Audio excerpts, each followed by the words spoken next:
Welcome to Front Page MMA, everyone. Today I'm joined by Bellator's Ellenor for the second appearance on the channel. Hello, Cal. How you doing? I'm doing well, mate. Thanks for asking. It's good to be back on. Yeah, so your fight's back on again, February 22nd in Dublin. James Gallagher, same opponent. How you feeling about that? I'm absolutely over the moon, mate. I'm just buzzing to be able to have the opportunity to fight again. Fight anyone would have been awesome, but obviously to get this fight back, it's even better. So I'm absolutely over the moon. I'm super motivated. I've just been working so hard in the gym. Like by far the best I've ever been in my life. I really dedicated myself. I did last time, I did for the fight last time when it was meant to happen. I really tried to fix a lot of problems I believed I had in my own game and just habits and stuff like that. And then for this time now, I'm glad I haven't fought since February because I'm a completely different person to what I was then. And if that's what they're going off, then it'll be an even easier night for me because I'm so much better than what I was then, and I believe I would have beat him then. So I'm absolutely buzzing for it. I So even though you kind of had that health scare, you've used this time to sharpen all your tools and learn some new things in. Yeah, absolutely. Like when all that went on, I thought it was pretty much done. In grappling, something I've always kind of did anyway, and it's always been a hobby of mine. So me focus was just going to be if I couldn't fight again, I was just going to try and become someone in grappling. And so I always train at Northeast Jiu Jitsu anyway, aside from TFT. So I started like putting some serious hours in there while I was younger, and just pushing myself every day on the mats there with him most of the time, twice a day. And he's just won the world nogi at brown belt, and he's phenomenal grappler. And then obviously when they announced that I could fight again, it was just like, wait, it's training like that with him just became a regular like part of me Yeah. regime. So I'm just training with him constantly for this fight, and just I'm just on another level now to where I was, and I'm fully going to be prepared for this fight. And I definitely believe like anywhere the fight goes, I can win. So I'm just really buzzing to get another opportunity and another shot at the main event slot and to show me worth properly. So for anyone who kind of missed the story with the brain scan and stuff, do you want to kind of run us through what happened from your point of view? Aye, so basically, I fought in South Africa, and doctors there just basically that was the first time I'd ever did a brain scan. Scanned us, I fought, kept fighting again, signed to Bellator, fought there. They didn't need a brain scan because the brain scan report from the first time I did a scan was still in date. Went to fight in Ireland. Ireland has different regulations. You've got to get a scan every fight.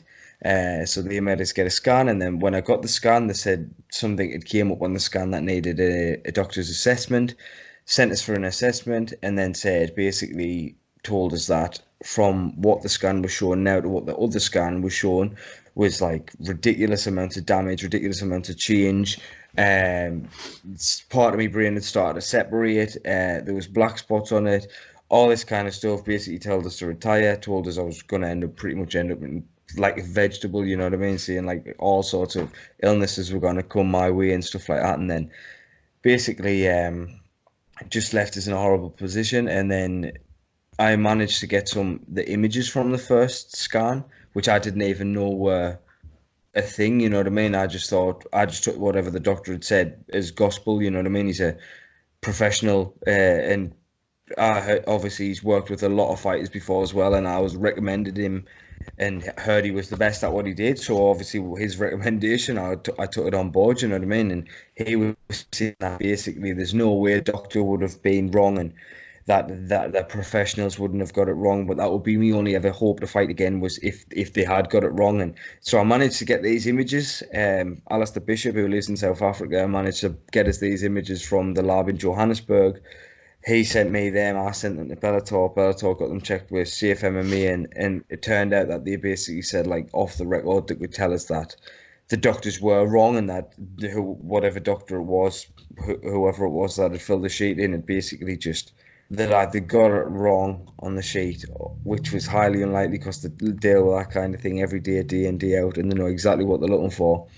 or they just filled it in and said that I didn't have any of these signs on the sheet just so I would fight when I fought in South Africa, which is the obvious thing what happened Yeah, there, because even the things that turned up, like it wasn't something that would have stopped us fighting. It's just something that I might have needed to get checked. But whereas they said it wasn't there at all, so obviously the last doctor, that Dr. James Teo in London, he's obviously all he had was to go off was the recent scan. So he's saying like that wasn't there before, it's there now. Your brain is starting to separate, and you've got a massive amount of damage there. So that's kind of like that's kind of it. You know what I mean? Like you seen you have got this condition, but then as it turns out, he was basically just doing what he could see, whereas realistically the images showed exactly the same brain scan as what the last one did. And this is something that's either happened from, it could have been, I could have been born with it, it could have always been there, or it could have been something I've had, you know what I mean? I've had 40 fights now, I've been in the gym since I was 12, it could have been something that's damaged from along the way, who knows? But it hasn't changed at all in the last however many professional fights I've had, like for the last couple of years since I had that first scan in South Africa. So it's like they're saying I'm not at any further risk, so I can continue to fight, and it's just something that I'll just have to keep an eye on. If anything, yeah, it's a blessing in disguise. It was a shitty thing that happened, and I lost a massive fight. It was horrible. I went through the worst time in life at the same time as all that went on. My mum died, and just I was just in a really bad place. And then obviously this fight came around, basically just pulled us out of that horrible time. And if anything, it's a blessing because now I know the risks and stuff like that. So it's something that's going to happen every time. They'll brain scan us every fight now. So if anything, it's just it's the kind of a silver lining that they're going to keep a check on my brain, I guess. So if anything, it's worked out well. It's worked out better, and I got my fight back. So yeah. shitty time to go through, but obviously it's all working out well. So it's behind us now. You know what I mean? That's probably quite an obvious answer, but as someone who's just they've got themselves into a main event sport, a huge fight, to find out, to get kind of ripped away from underneath you at the last second, what's your initial reaction to that though? How do you feel as you find out what's happening? To the first time when they pulled us out, or Yeah, like when the initial news kind of broke about your brain scan and the fight being pulled, how did you react? How was your reaction to that? uh, ridiculous, man. I just didn't even. It just didn't even feel real. Like every day was just. It was just mental, mate. Like obviously, like I just didn't. I didn't feel when it first happened. I didn't feel like it was right because like as far as fighting goes and fighting styles, quite I would say, in my own opinion, I would say I was quite an intelligent fighter, and I don't really feel like I take a great deal of damage. Bar Yeah, one fight when I fought Nathan Grayson, and I got hit with a stupid amount of punches there, but that's pretty much it. Like even in sparring, I've got like a quite a kind of aggressive counter punching style where I kind of counter a lot, so I don't really feel like I ever really take much damage. So that to me it just didn't feel normal considering like some of the people I know and some of the people who I watch fight and stuff like that who can barely even string a sentence together that punchy, you know what I mean? And I was just thinking, well, how can this happen to me? And they yeah, still be fighting like look at Justin Gaethje, look at every single fight he's had his whole life. Like how could someone like that get cleared and not have all this? And then they're telling me that I've got the same kind of brain scan as someone who's just had a really bad car accident. I was like, how yeah, can this be real? You know, it was just a shock.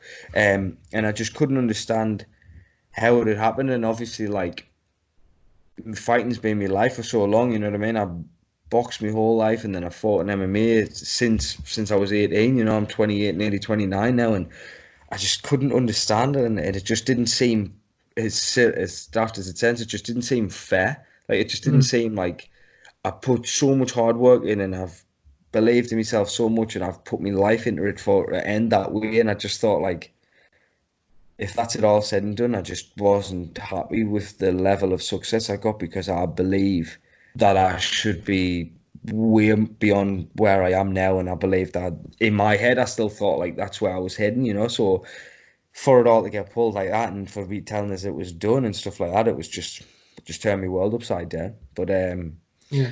as I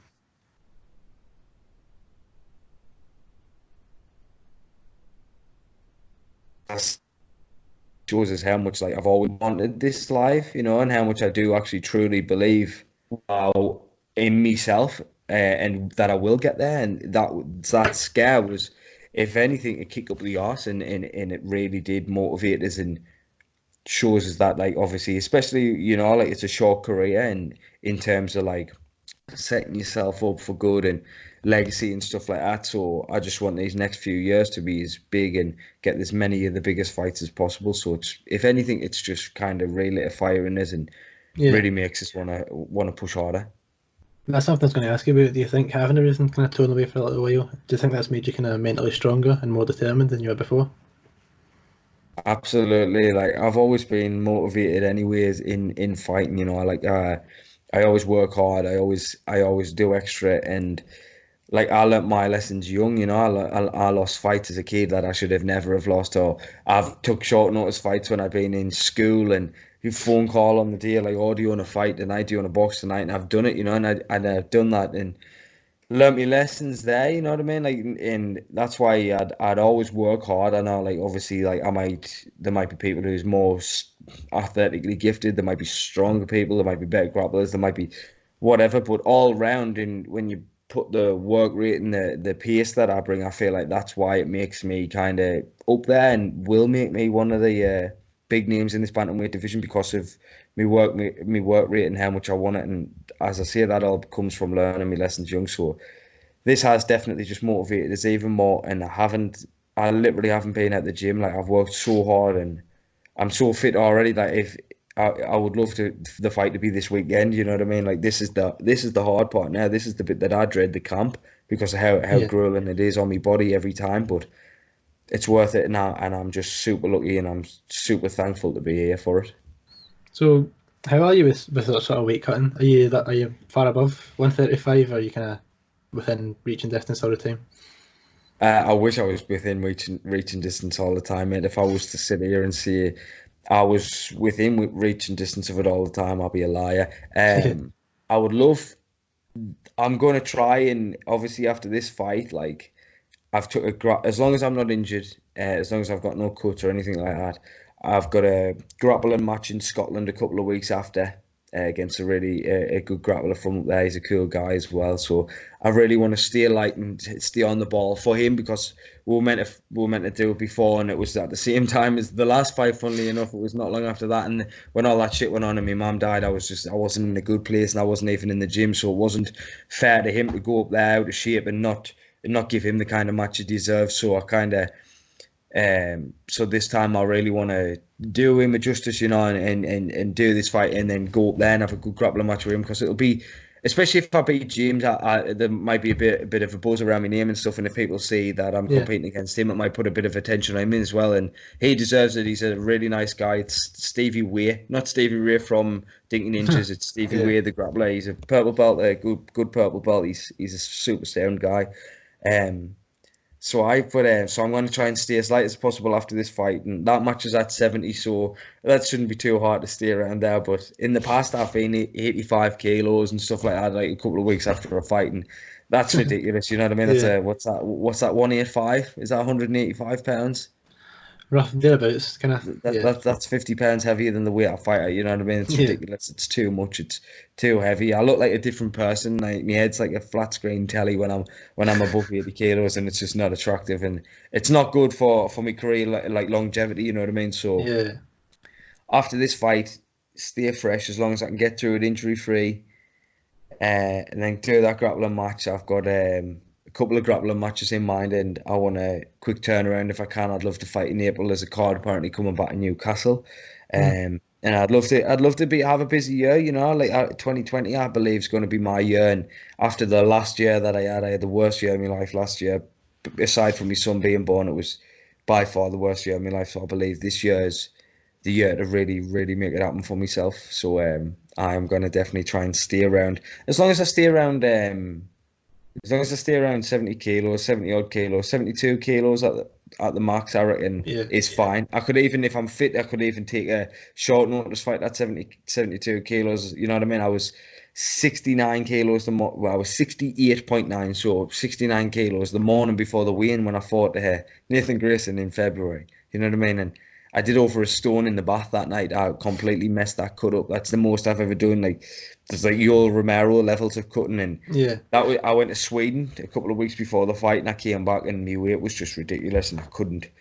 I just completely ruined it. My body just reacted funny. I don't know if it was the flights or what, but I was on track before I went out there. And when I came back, I was like 4 kilos heavier than what I was before I left or something. So it just completely ruined it for us. And fortunately, I still got a good win. You know what I mean? I got a good finish, and this time's going to be completely different. And I've got a field prep on board, and they cater all my meals for us. And Dean Kirk Nutrition, he helps us with that, and he helps us with my rehydration. So everything's going to be on point. Yeah, and I'll be bouncing for this fight. Yeah. You mentioned that you've been as high as 85 after a big win. So are you someone that tends to kind of have a big win and go out celebrating, pizza, cake, all sorts of things? Cheesecake. I live with a cheesecake lady. It's a little business, and Yeah. so it's easy for me to just to pig out. Like that's my problem. I don't drink. I don't do what like the majority. I mean, I know some people don't, but I know the majority of people do end up like going out on the session after a fight and celebrating big Yeah. stuff like that. Whereas I'm not really like that. I mean, I smoke a couple of blunts and I sit in the house and watch some shows, but I normally just eat, and half the time it's out of boredom. Like any other time, the last few times I've done it, it's because I've had a big cut or been injured, so I've not really Mm. been able to grapple or wrestle or do anything. So I've sat in the house, and then before I know it, like I'm 80 kilos, and then I've got the whole battle of getting it back down again. So this time it's conscious effort of lifestyle changes and Yeah. really making a go of it this year. So we'll kind of head back onto your opponent. You said in the press, like in the build up to your last fight, that his heart is his weakness, and he Mhm. uses a lot of his trash talk to kind of cover up his own insecurities. Do you Yeah. still kind of hold that opinion of him? Do you think that's going to hinder him going into this Uh, fight? Absolutely. I believe that he's a confidence kind of guy. Like if he's confident, he's out there and he's flashy and he's doing all this. But as soon as it's not going his way, when he loses that little bit of confidence, his whole manner and the way he fights changes, and he starts making stupid mistakes, and kind of like he doesn't react well to not winning. Do you know what I mean? Yeah. So. I do. I think, and I feel like that's the same thing. Confidence, heart, same thing. Like I just feel like if it's not going his way, he starts to doubt himself, and I feel like that's his main problem. Whereas if in my fight, in my style, if it's not going my way, I feel like that makes me work harder, gives us a kick up the Mm. arse. You know what I mean? And whereas I don't feel like that is the case with him, I feel like he starts to doubt himself and he starts to crumble a bit, and I feel like that's how I'll beat him. I feel like because no matter how tough it gets for me, I feel like I've got enough grit and determination and will to win. You know what I mean? Whereas I feel like if it gets tough for him, he kind of shells up and kind of closes down a bit, and that's when I'm gonna put the pace on him and put him away. So when you do get the win over James, where do you think that puts you in terms of maybe a title fight or other promotions potentially? Where do you think it sees you? I feel like it'll do massive things for my career, whether it be a couple of the guys on the card who's fighting the same night. Who knows? You know, like it could be one of them. Either one of them will be a super tough fight that I'd be up for doing. You know what I mean? I'm up for fighting any single one of them in the bantamweight division. But I don't know, man. It's just a title shot.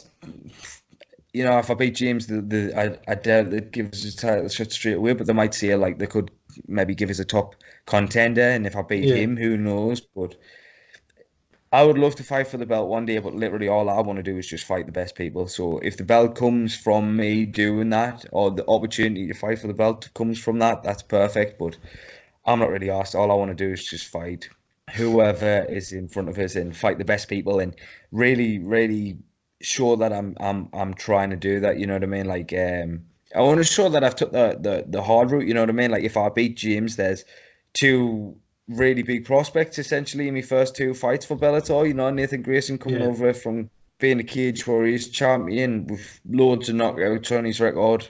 To then if I beat James, and then there's another one who's European, he's world known, you know what I mean, but big on the Mm. Europe scene especially.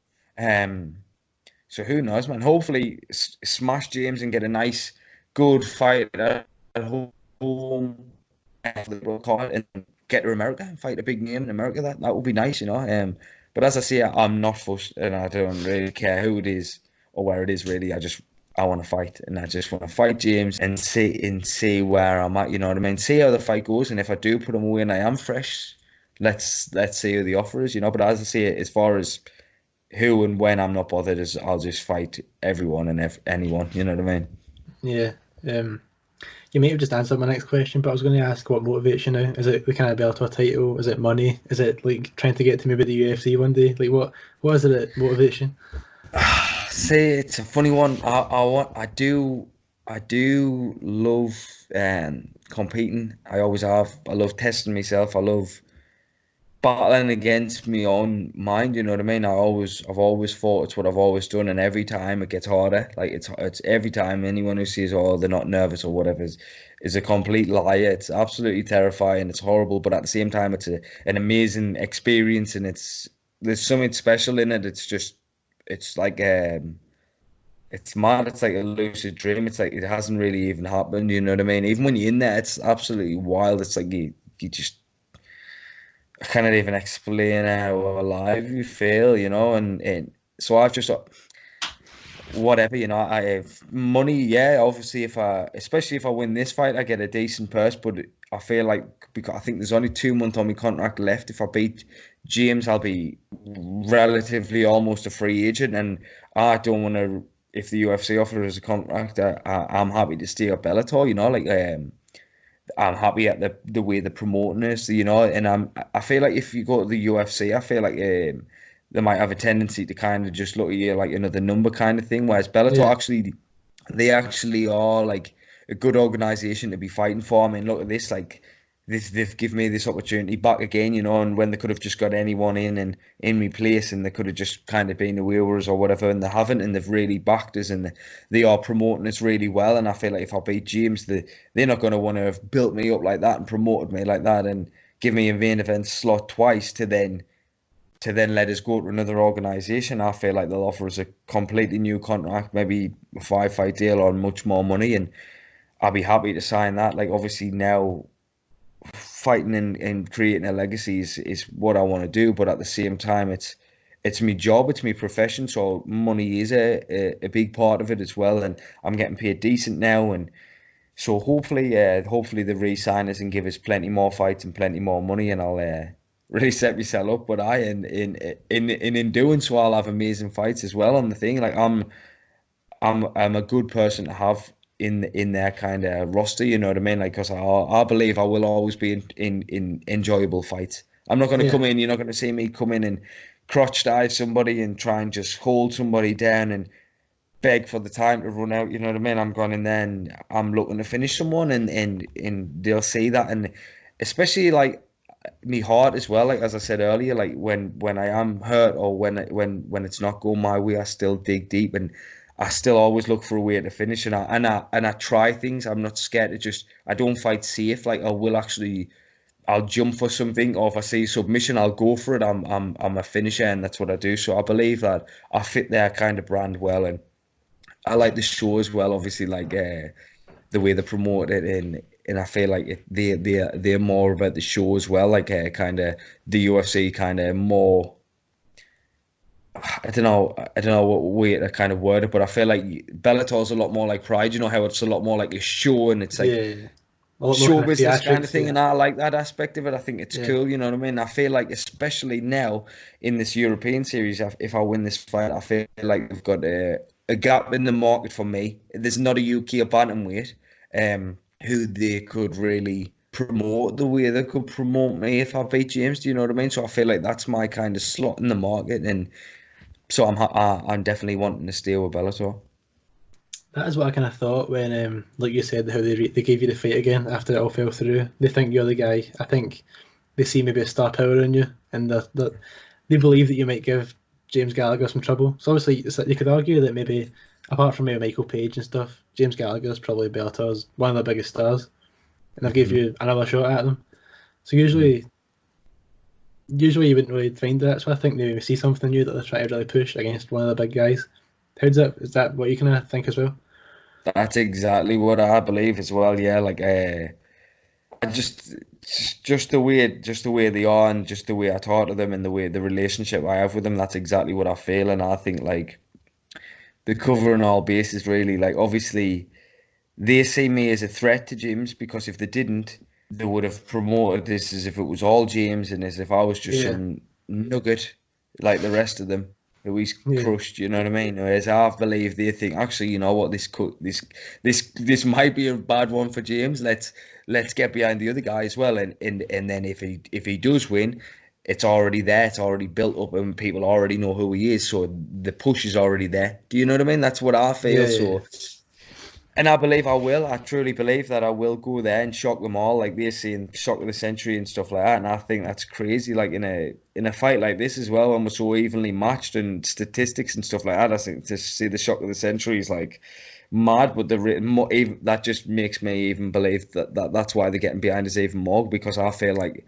they're kind of saying that. So if it does win, that it looks like I'm this, you know what I mean, the shock of the century, and it's all there. When realistically, like, I'm a better striker than James. I can wrestle better than James, and I know that for a fact. And I haven't even shown half my abilities on the ground yet. And if he's coming in there and praying that I'm gonna get in there, like he thinks he's gonna come in and just take me back straight away, and like the rest of the guys, like anytime I've had people on my back like that, I'm relaxed, I'm calm, because I'm not scared to be in them positions. But mm, that's been fighting people where I've not, in a sense, respected it as much. Whereas like this fight, I know what he's looking for. I know he's hunting for me back, so I'm not going to be fighting him the same way as I would have fought someone else. It's all styles, and to me, this is a puzzle, and I believe I've got the right kind of skill set to work his puzzle out, and I believe I will, and I do believe I'll finish him. And whether it be submission, that would be the real icing on the cake. You know what I mean? But yeah. any way it comes, I think I'll finish him. I don't think he's cut out for the kind of fight that we're about to have. You've kind of answered my next question. I was going to ask how you expect to win, if you have any in mind. So do you see a submission coming? I think I'll start to fade, and I think he'll give us something. I don't think he'll. I don't know. I would love anyway if I can finish him, take you or knocking him out, whatever, submitting him's the way I would love to finish him, just to, because he said some stuff before about how he's grappling's this and that, and I think he's a brown belt in BJJ and stuff, and I roll with elite level brown belts day in day out, and I just don't see him as one of them. So realistically, if I can submit him, that'll be the real feather in my cap. You know what I mean? But anyway it comes, but I don't see it going the distance. I really don't, and I think like 15 minutes is more than enough time for me to be able to go and impose my will and do what I want to do to him. So I see myself finishing him, mate. I definitely. Yeah. I'm a lot of questions, but I thought just before we go, I'll ask. Got McGregor Cowboy next weekend. What's your prediction for that one? Mate, it's one of them fights, man. I wish it was Gaethje. Yeah, I think everyone does, For to the be simple honest. fact of, for the simple fact of the matter is, I believe like Cowboy obviously does have the ability. Then he could pull something out of the bag. I think he could maybe land a nice high kick. He's got a lovely Yeah, switch height that he does, that I feel like would work really well against him maybe. But he starts really slow, and that's the thing. Yeah, McGregor comes out fast. And I feel like McGregor is always most dangerous in that first round, and that's when Cowboy seems to always be his worst. You know, he's not a fast starter at all, and and he struggles with southpaws as well. mm. Um, there's been, I think, I can't remember who I was listening to talking about it, but I'm sure he's got out of 13 or 14 of his losses in his 50 fight career. I think like 8 or 9 of them's been southpaws apparently, or something like that, some statistic like that. So another thing that just doesn't look like it's in his favour, and he's on a couple of fight losing stint now, isn't he? I think. I'm not sure. I'm sure he's lost his last two. I Yeah, can't remember. Ferguson and Gaethje, Um, I'm sure. I'm not sure, man. But I think Connor will win. But fingers crossed, Cowboy pulls it out the bag, or whips some lovely submission up off his back, or if he gets dropped or something. That's what I'd love. But I see McGregor winning. I Most see likely. McGregor. I see him take TKO victory for McGregor. Do you think they've kind of tried to give Cowboy a sort of gift to get him back in the win column? I do. I just feel like stylistically, I feel like they've kind of orchestrated this one for McGregor to kind of get him straight back onto that title kind of thing when realistically he doesn't deserve a shot at all. Like, let's be honest, like he's won one fight in the lightweight division in the UFC, and that was when he got there, when he fought for the belt. Like, aside from that, he lost one at welterweight and won one at welterweight, and it's like, where's the fairness? But at the same time, he does bring the attention to it, so it's one of them things. And people will watch it regardless. I'll watch it regardless. So I'd love Cowboy to win, though. I'd love Cowboy to win and either get a shot from it, which I doubt he'll get, or end his career on that. You know what I mean? If he could get a win, that would be amazing. So, fingers crossed, Cowboy can pull it out the bag. Yeah, no, quite a lot of people feel that way as well. We've seen a massive shift in the sort of public opinion of McGregor recently, so I think Cowboy's got a lot of fans going into this one. Well, anyway, thanks for coming on again. It's been great chatting with you. So, no worries. Anytime. Appreciate it. You said you come on after the James fight, so I'll hold you to that promise. We'll get you on after the James promise, mate. fight, I'll be back on as soon as I clatter James, February 22nd. I'll be back on, mate. 100%.